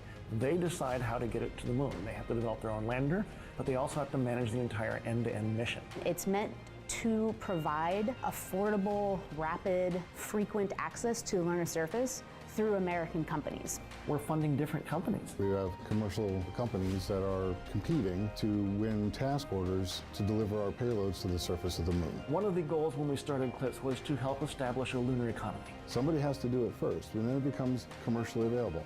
Then they're able to crank them up. Then they're able to make it more affordable. And so the lunar surface is just the next frontier for a commercial environment. But we had to acknowledge up front, all the way through the highest levels of the agency leadership, that some of them will fail. These missions may not be as successful as a traditional NASA mission. We have accepted the risk that going through this innovative approach with these commercial companies, that there could be some failures. Some of them are new companies. None of them have ever successfully landed on the surface of the moon. So they're going to learn lessons. We need to give our vendors the opportunity to learn. And so that'll help ultimately buy down our risk as these companies learn, okay, what does it take to actually build up the lunar lander, integrate payloads, get to the lunar surface and land safely. They've been able to demonstrate that they have very, very good technical depth and the ability to design and execute missions. We're willing to take more shots on goal. And we aren't risking human lives. And in the big picture, if we're flying missions at 1/10 of the cost of a NASA mission, and we fail 2 of them, we still get 8 missions for that same price. Even with 1 or 2 or 3 failures, this is still a very economical proposition. It's a risk posture which is more risk tolerant than NASA is accustomed to. There's not a single one of these companies that's willing to bet their mission on a coin toss. Every one of them is doing what they can in order to have the most successful mission possible. But the important thing to realize is that risk tolerant does not mean risky. And the rewards are a long-term ability to get payloads to the moon inexpensively, frequently, and rapidly. We want science, so we can then put more of our resources on even more science, exploration, and technology payloads and get more of a return on investment when we get to the moon. CLIPS provides tremendous benefit across the scientific and economic communities. So there's a lot we'd like to learn about the moon to help human habitation and prepare us for missions to Mars and beyond. So the moon is the first step. And a lot has to happen before Peregrine lands safely on the moon. Astrobotic's Olivia Chapla shows how they tested the spacecraft here on Earth and what the team will do during its journey in space. Peregrine has gone through quite a journey already and still has a long list of objectives to complete on its way to the moon. We've categorized these objectives into 5 stages, beginning with engineering it here on Earth. First, we built and tested a bolt-for-bolt engineering model of Peregrine. Based on our findings, we constructed the final spacecraft to send to the moon. Each iteration of Peregrine went through rigorous testing to ensure it will survive the harsh conditions of launch and space environments. Phase 2 objectives will begin when the spacecraft separates from the rocket. Once separated, Peregrine will power on and establish communications with Earth. At this stage, we'll receive telemetry informing us of the spacecraft's position, orientation, and general operational health. One of the first commands we send to the spacecraft will initiate thrusters to point Peregrine's solar panels at the sun to charge its battery. We are planning for all of these objectives to be completed today. Next, and off-camera, our Phase 3 objectives begin. These objectives include trajectory adjustment maneuvers in space before lunar orbit insertion. After lunar insertion, Peregrine will complete 3 orbits around the moon. Then, the last phase of the mission begins, lunar landing and operations. And for a closer look at landing, I'm joined now by Mike Hennessy, Educational Director of the Moonshot Museum in Pittsburgh. Good morning to you. Good morning. It's spectacular to be here today. Absolutely. We saw a launch, right? Yeah, and it was awesome. Yeah, absolutely. So talk to me about Peregrine and the spacecraft we have you on, because you know a lot about Peregrine and this mission. Why is that? Well, every day I've had a front row seat at Peregrine under construction. I work at the Moonshot Museum, and we share a wall of windows with Astrobotic. And better yet, I've seen kids with their faces pressed against the glass, knowing they're going to grow up to become that next generation of makers that take us to the moon. That's fantastic. And you also brought us some props here. So these are different parts, different materials that make up the multi-layer insulation. That's what goes around the spacecraft, right? Right. That's the thermal protective space blanket for the craft. spacecraft, and we have a number of different materials here. This is Astro Quartz. It's a woven ceramic fiber, very heat resistant. We've got aluminum, which is great for reflecting solar heat. And this is also aluminum. Glitters a little more like gold, but it's just aluminum that's been covered with a polymer called Kapton. And you can see it actually on our model here. We have of the Peregrine lander. Right here. This is the multi-layer insulation. Yeah, we've got we're the multi-layer insulation, and that's wrapping these fuel tanks, kind of like cosmic baked potatoes. And why do we need all these different materials? Well, the moon is a harsh environment, and it takes a lot of technical know-how to land there. There's no atmospheric blanket like we have on Earth. So we need a thermal space blanket to protect against wild temperature extremes. Boiling hot days, freezing cold nights, several hundred degrees below zero, and Peregrine's been engineered to endure that. Okay, so now we know how it will be protected during landing. How will it land? What technologies are we using to make sure that it lands safely when you say that the moon isn't the easiest place to land on? Right, and that's my favorite part of the story because this robot is going to land itself. Because we have about a 2.5 second signal delay from the Earth to the moon and back, it's like having a self-driving car going to another world. We have a full suite of sensors, gyroscopes, Doppler, LiDAR, star trackers, and a really cool technology called Terrain Relative Navigation, or TRN. About 9 miles out, Peregrine will activate its camera, and as it's descending, and the camera is taking pictures, the computer will be playing kind of a high-speed game of flashcards. Comparing those pictures to 3D maps, and then Peregrine will have to make decisions in order to come to a landing. We're going to test drive this technology on Peregrine, and then on Astrobotic's next lunar lander, Griffin, TRN will be in the driver's seat when we head to the moon's south pole. Oh, that's fantastic. And I know Griffin is going to be delivering another NASA payload, so another partnership where we get to do this together. Yeah, I think another great example of how CLIPS is bringing together entrepreneurship and accelerating the pace of science and taking us out into the solar system. Mike, thank you so much. Thank you for being here. Thank you. All right, so the Astrobotic team hopes to land on the near side of the moon on February 23rd in a place called the Bay of Stickiness, a lunar feature formed by ancient hardened lava flow. It's located outside of the Gruithuisen domes, which is the largest dark spot on the moon. Why does NASA want to conduct science here? Well, on Earth, formations like these domes need significant water and also plate tectonics to form. But without these key elements on the moon, lunar scientists have been left to wonder how the domes formed and evolved over time. We'll, of course, have coverage of the landing on our NASA Plus app or whichever social platform you watch us on. Now, earlier in the show, we told you about the NERVIS payload from NASA's Ames Research Center. The other payload from Ames is the Neutron Spectrometer System, or NSS. I'm Rick Elphick. I'm the principal investigator of the Neutron Spectrometer System aboard the Peregrine 1 lander. NSS measures neutrons coming out of the lunar soil, and the neutrons tell you a lot about the makeup of the lunar soil. The neutrons that we measure with the neutron spectrometer are specifically related to the presence of hydrogen, the H in H2O, or water, and that's its real purpose, is to locate water, to actually act as a divining rod. Peregrine will be landing in a location where we really don't expect very much water, if any at all. But it's an interesting experiment. The exhaust system of its descent engines will actually spray paint the surface with its exhaust. And part of that exhaust is water, and some of that water is actually going to stick onto the surface of the moon. Then after we land, NSS can monitor how that water goes away as the sun rises at the landing site and the day gets warmer and warmer. Water is really important as a resource for exploration. Astronauts need it for drinking water, but you can also use it by splitting it up into hydrogen and oxygen as rocket fuel. So if you can find water in place where you're going to, that means you can use it there and not have to bring it up from Earth.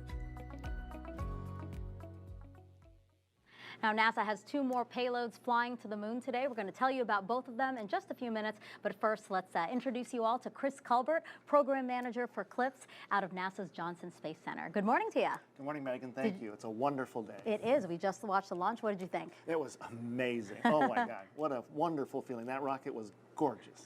Yeah, and so NASA has 5 payloads hitching a ride. Tell me about the different things that they'll be studying and why they're studying those things. So, this early mission for CLIPS, this is our first mission. So our first 2 early missions are mostly carrying small instruments that help us learn more about the environment of the moon. As we get further into CLPS in future missions, we'll raise the complexity and start studying more complex, more difficult questions. But at the beginning, we're mostly trying to characterize what the moon is like, what the radiation does, what kind of environment we can find there. It doesn't have an atmosphere, but there's particles and dust and other things. We're trying to get more information about that so that we can help guide future human missions more effectively. And how soon could we see data from some of those instruments so that we can start creating that fuller picture? We'll start getting data back within hours of landing on the moon. Wow. Now, the scientists will need some time to analyze that information and turn it into the kind of information that helps guide future missions. But we should be getting data back from the moon within a few hours of landing, and we'll all three for as long as 14 days on the moon. We'll be gathering that data. But the scientists will then take that information offline and analyze it for a while. So basically these missions, these instruments that we're sending, they're scouting the moon for us. Yes, yeah, they're telling us what the moon is like, helping us understand what we need to know so that we can take humans there safely. It also allows us to better design future instruments and other experiments that will pinpoint the kinds of things we need to know about the moon to be able to work and live there. Chris, thank you so much. Thank you for being here. You're welcome. Okay, so we're now less than a few minutes away until the Peregrine spacecraft separates from Vulcan's Centaur upper stage. We're going to go back to ULA for that milestone, but before that, another quick status update on Peregrine from Olivia. Thanks, Megan. And now I'm checking in on Astrobotic's mission control team. In about 20 to 30 minutes, they're expecting Peregrine to power on and then try to communicate with them on the ground. Peregrine will establish ground communications with NASA's Deep Space Network, and then we will begin receiving telemetry. As we wait for those milestones, here's an in-depth look at the inner workings of the Peregrine lunar lander. And now we'll take a look at the Peregrine spacecraft. You'll notice that we've removed the MLI or multi-layer insulation so we can better see the inside of the spacecraft. Throughout Peregrine's journey, they'll keep an eye on the spacecraft's temperatures, pressures, power levels, and communications system. Solar panels at the top of Peregrine charge its batteries to power the spacecraft. Moving down towards the center of the spacecraft are the payload decks. You'll notice the decks have a unique isogrid pattern that we've used as an inspiration for a lot of our graphic design for the mission. This structure pattern optimizes the sturdiness of the payload decks while also minimizing its weight. Affixed to these decks are all 20 payloads. 20 individual pieces of cargo from 7 different countries are aboard these 2 main decks. Peregrine has 12 attitude control system engines, called thrusters, that are used to orient the spacecraft. You can see 4 large propellant tanks filled with monomethyl hydrazine and multiple mixtures of oxygen-nitrogen, or MON, as oxidizer. Mounted to the bottom of the spacecraft are 5 main engines that will slow the craft down as it approaches the lunar surface. These engines use a hypergolic bipropellant pressure-fed system. Believe it or not, Peregrine will use the majority of its fuel in the last 15 minutes of the mission as we attempt a soft landing on the lunar surface. Peregrine has 4 landing legs attached to its base. These legs have a honeycomb structure on the inside that will crush to absorb the impact of Peregrine landing on the lunar surface. Peregrine is designed for an autonomous landing. That means it will use complex computing and a suite of sensors instead of human pilots. There are 2 antenna relays and a high-power transponder to relay communications between the spacecraft and the Astrobotic team. The relay will connect Peregrine with NASA's Deep Space Network, or DSN, utilizing the same dishes that communicate with the James Webb Space Telescope as well as other historic missions. And the last major feature of Peregrine is something you can't see. It's the hundreds of people who have worked on, tested, and gotten the spacecraft to the launch pad today. A shout out to the team we like calling the Astrobots, and a shout out to our payload customers who are sending their items to the moon with us. Your continued commitment to science and lunar exploration is important for humanity.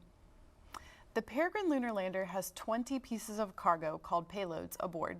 You can find the full manifest on Astrobotic's website, but here is a look at a few of the payloads. IRIS rover. This is a student-built rover with a mission to take photos and send them back to Earth as it drives across the lunar landscape. Once Peregrine lands on the moon, IRIS will deploy to the surface to begin its mission. And here we have another Carnegie Mellon University payload called Moonark. Moonark is seen as a cultural museum to the moon. Comprised of 4 independent chambers and weighing a combined total of 10 ounces, it contained hundreds of images, poems, music, nano-objects, and earthly samples. Next, we have Colmena, a fleet of micro-rovers and the first Latin American scientific instrument ever sent to the moon. Consisting of 5 small rovers, it will demonstrate a coordinated moon exploration. Lastly, we have the DHL Moonbox. Former astronaut Richard Garriott and thousands of others from around the world have sent small mementos to link life's meaningful moments with our nearest celestial neighbor. Now, this is just a snippet of the 20 payloads aboard Peregrine. Again, you can find the full list on Astrobotic's website. Now back to Megan. We are now less than 10 minutes away from Peregrine separation, so let's get back over to the ULA team and Amanda Sterling to take us through that. Thanks, Megan, and thanks to those of you who are still following mission progress of ULA's Vulcan Cert-1 flight. For those who are just tuning in, I'm Amanda Sterling, and I'm here at ULA's Advanced Spaceflight Operations Center at Cape Canaveral Space Force Station in Florida. ULA's inaugural Vulcan rocket lifted off on its first flight test at 2:18:38 a.m. Eastern, and all systems continue to operate nominally.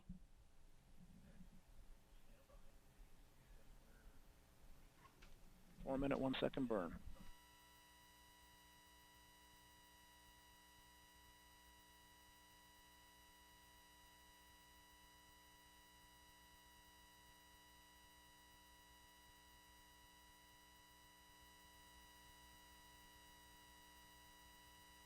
And we've begun pressurizing the propellant tanks in preparation for second burn.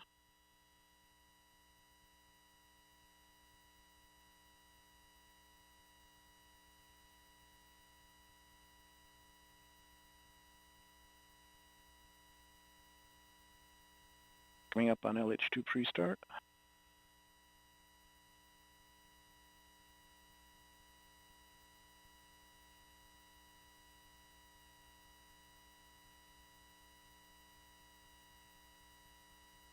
LH2 pre-start.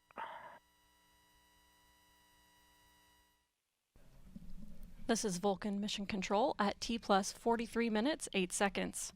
Coming up next is the second main engine start of ULA's Centaur upper stage. Let's listen in. Change to the start position, everything looking good.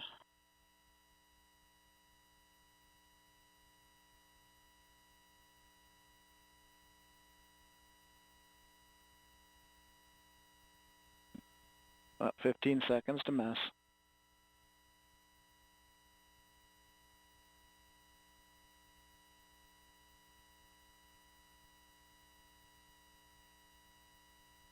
We have ignition, full thrust, 2 good engines. Everything looking good.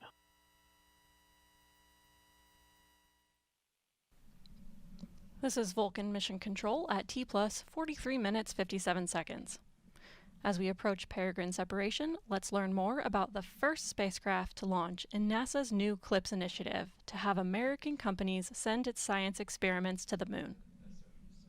Astrobotic is a full-service lunar company. It starts with our terrestrial testing and development services that can build propulsion systems and test propulsion systems on Earth, to the sensors that make precision landing possible, to our rovers that will deploy down on the surface of the moon, to one day our power systems that will deploy on the moon and provide sustaining power for infrastructure on the surface. Astrobotic is in all of those businesses, and we are in the business of making space accessible to the world, and the moon is just the beginning. The big thing that we're known for is our 2 lunar missions to go to the surface of the moon. Our first one is about to launch, and our second one flies in 2024. The Peregrine mission is important because it's among the first commercial missions to return to the surface of the moon. This is the first time as a nation going back since Apollo. It's the first time for 6 nations that could land on the surface of the moon with our mission. This is the dawn of a new era of affordable, routine, regular access to the surface. What that means is our nations and world scientists can access the moon on a routine, regular basis. They don't have to wait for the culmination of their career for one single super mission. They can go back again and again and again. It's the beginnings of learning about the resources on the surface of the moon, and potentially one day turning those resources into something that we can use in space, and maybe one day return back here to Earth. Peregrine's development was a years-long process that included many people, like engineers, welders, and technicians, who designed and built the spacecraft. Landing a spacecraft on the moon is very complex. The team worked long hours to get Peregrine to the launch pad. To be on the pad today with our spacecraft strapped to a giant 200-foot tall launch vehicle ready to blast into the heavens it's a little surreal. It's a moment I've been dreaming about for 16 years. And to see it all on one rocket, it's terrifying and exciting and thrilling all at once. Our Peregrine lunar lander starts its journey to the moon in Florida on a Vulcan launch vehicle. That will blast us into translunar injection, heading us straight out to the moon, where we will enter lunar orbit and start our descent down to the surface. At this point, engines are firing, all eyes are tuned in, and as we soft touch down on the surface of the moon, that marks the beginning of our surface operations and our payloads deploying. As a nation and as a company, as individuals, we all persevere to overcome challenges, and we're going to continue to do that.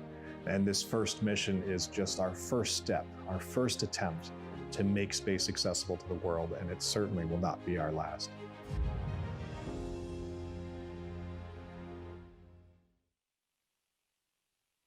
Pressures.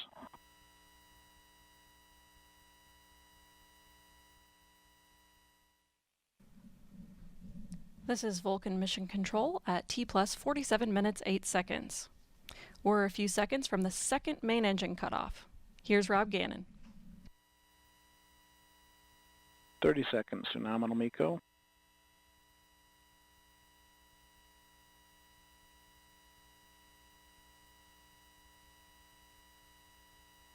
$20 seconds.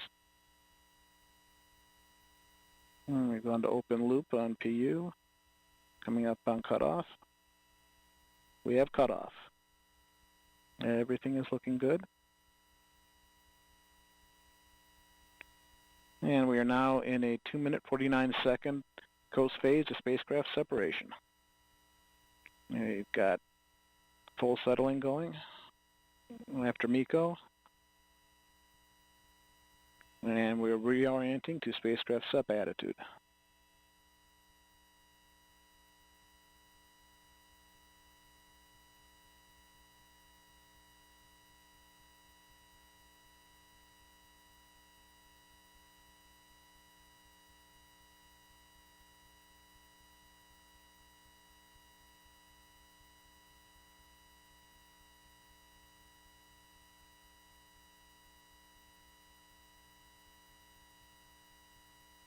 And continuing to maneuver to our MES2 attitude.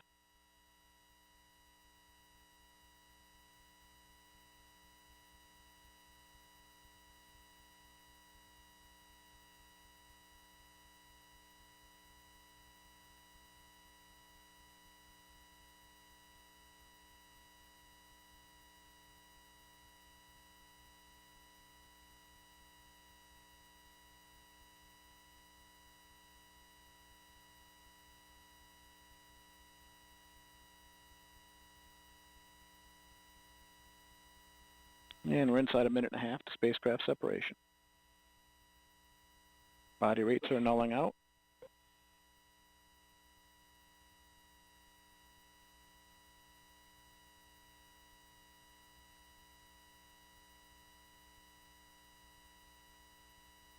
And this mission does call for a roll spin for spacecraft separation of 0.5 degree per second. We'll be starting that maneuver shortly.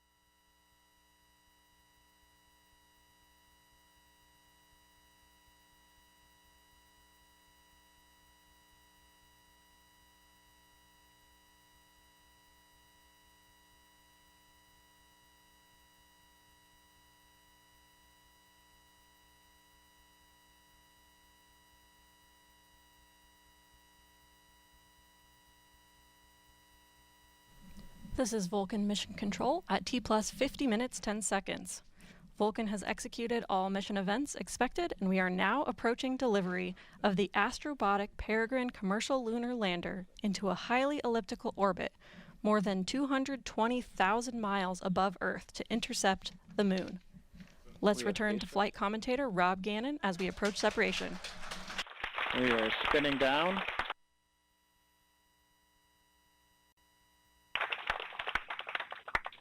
And we are now in a 28-minute coast period to third burn of Centaur.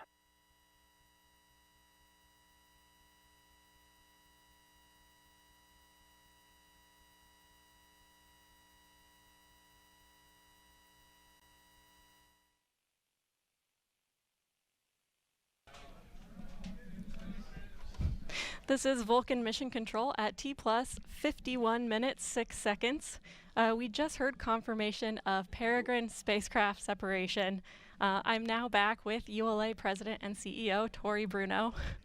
Tori, our first Vulcan rocket just delivered its first payload to orbit. How are you feeling? Yeehaw! I am so thrilled. I can't tell you how much. Absolutely.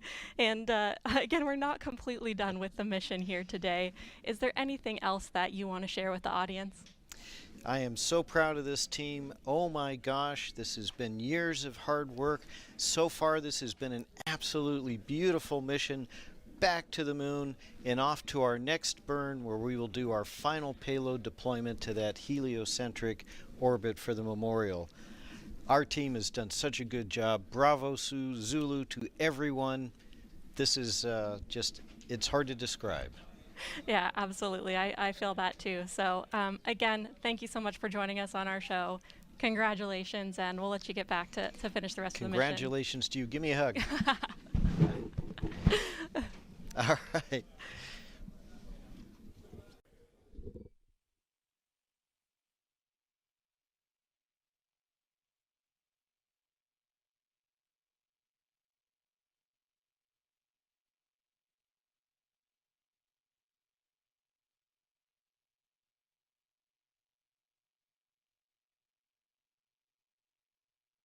Minutes 40 seconds. Time, we're going to pass the broadcast back to the NASA team to continue mission coverage. We'll be joining back in as we approach the final engine burn. Over to you, Megan. Thank you, Amanda, and well done, ULA team. So throughout the broadcast, we have been telling you about the 5 NASA payloads that are flying on this mission. We've shown you in depth 3 of them, and now we have the final 2. So NASA's Goddard Space Flight Center has 2 payloads aboard today's flight, and one of those is the Peregrine Ion Trap Mass Spectrometer, aka PITMAS. Its job is to understand the release and movement of lunar surface volatiles like water. My name is Barbara Cohen. I am the principal investigator, or the lead of the science team, for the Peregrine Ion Trap Mass Spectrometer. PITMAS, the instrument I work on, is going to inform our understanding of the volatile cycle on the moon.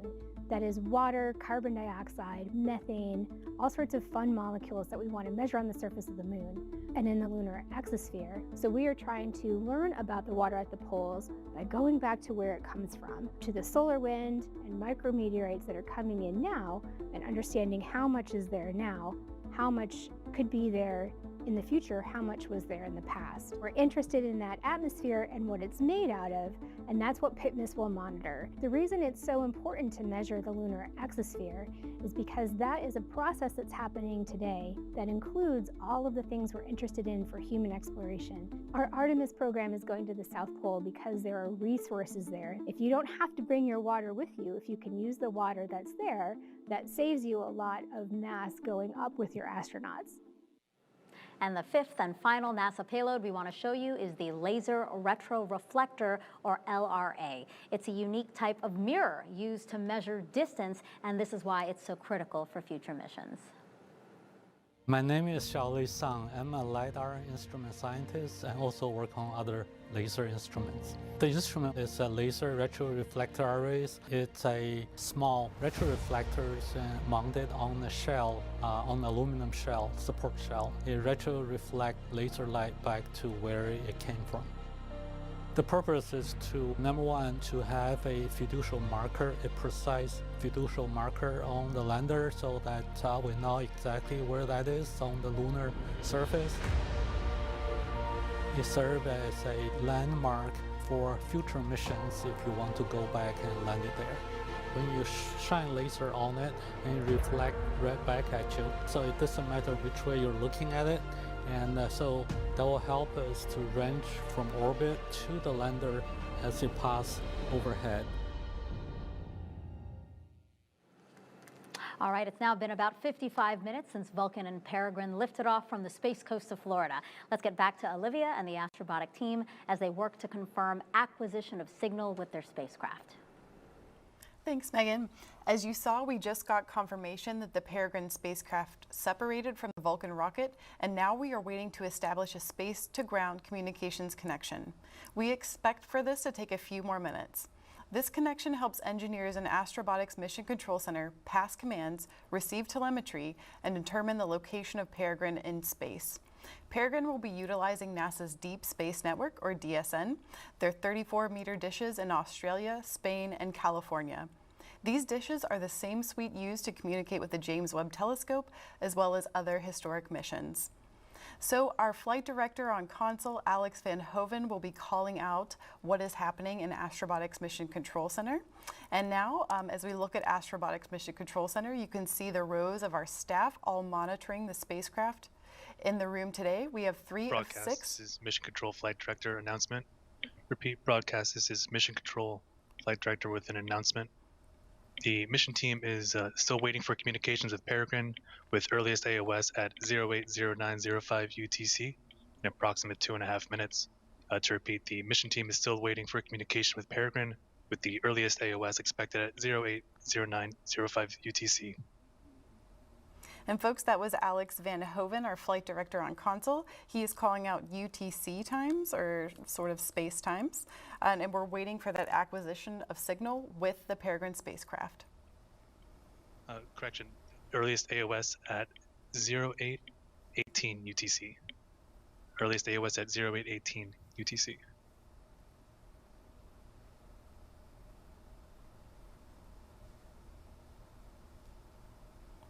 Now you can almost see Alex Van Hoven in the back row, right below the eye in Astrobotic. You can kind of see his head. Maybe he'll stand up for us at least one time, we'll see. He's very focused and busy.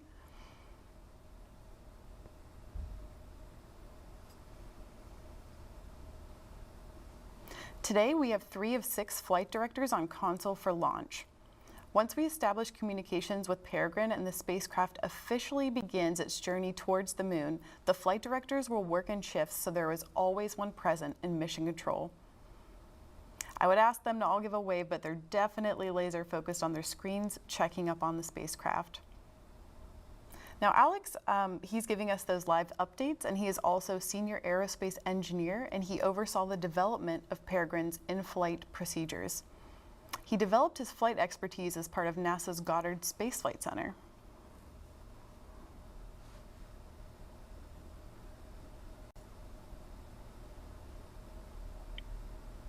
Broadcast, Mission Control Flight Director announcement.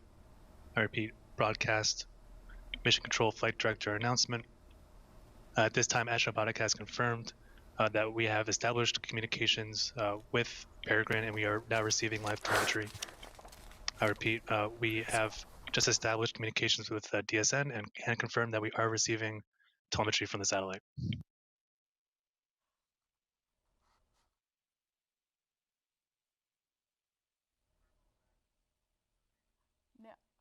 Now confirming, my goodness, we have received signal with the Peregrine spacecraft, and we are communicating it with it here on Earth. You just heard it from Alex. The team will begin sending commands to Peregrine to continue its journey to the lunar surface. What an incredible day.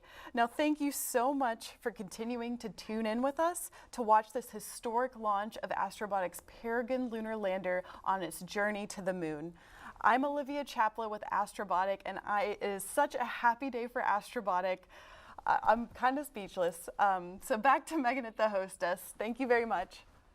Hey, congratulations, Olivia. I know that must have been really nerve-wracking to see such a big moment and it being finally here. So congratulations to her and the rest of the team. And actually right now here with me, I have Andy Jones, and he is the Director of Landers and Spacecraft for Astrobotic. And Andy, I saw you were over off the camera, but I saw you go, yes, as soon as we confirmed acquisition of signal. So talk us through that. How are you feeling? Relieved, more than anything else relieved. I mean, getting communication is just so important to everything else we want to try and do. So now I can start enjoying the moment, enjoying the excitement of getting into space. Yeah, at least you didn't have to wait long. You know, there was a window, right? We got it right at the beginning of the possible Exactly. window. So just a credit to all the great work the team has done to actually get it, to acquire it so fast. Yeah. It's just a brilliant set of machine, brilliant people working on it. So yeah, very proud. Yeah, what would you say to the team? You know, again, I know that you guys have been working on this for years. What would you say to them as it culminates in this moment right now? Get back to work.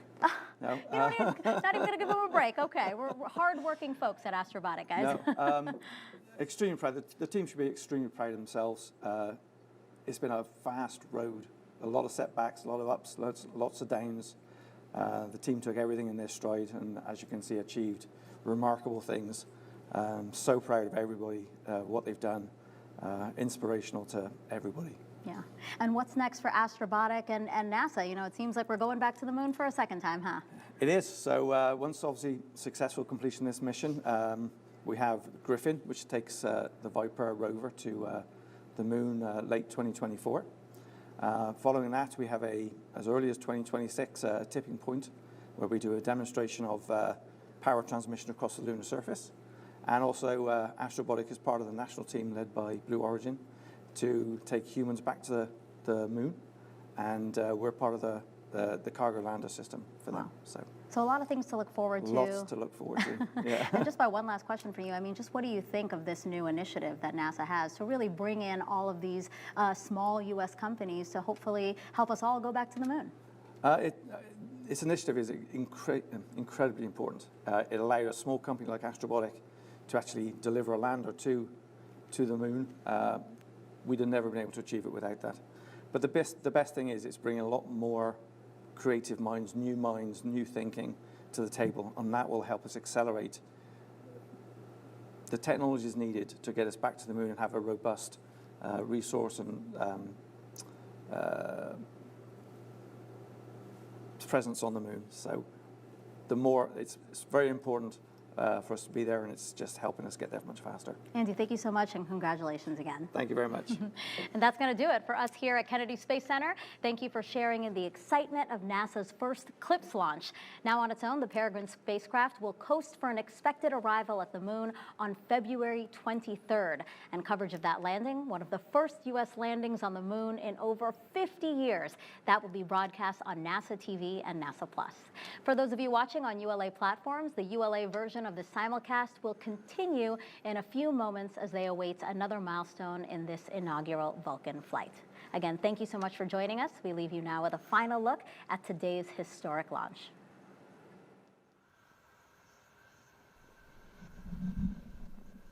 T-minus 10, 9, 8, 7, 6, 5, 4, 3. We have ignition. And liftoff of the first United Launch Alliance Vulcan rocket, launching a new era in spaceflight to the moon and beyond.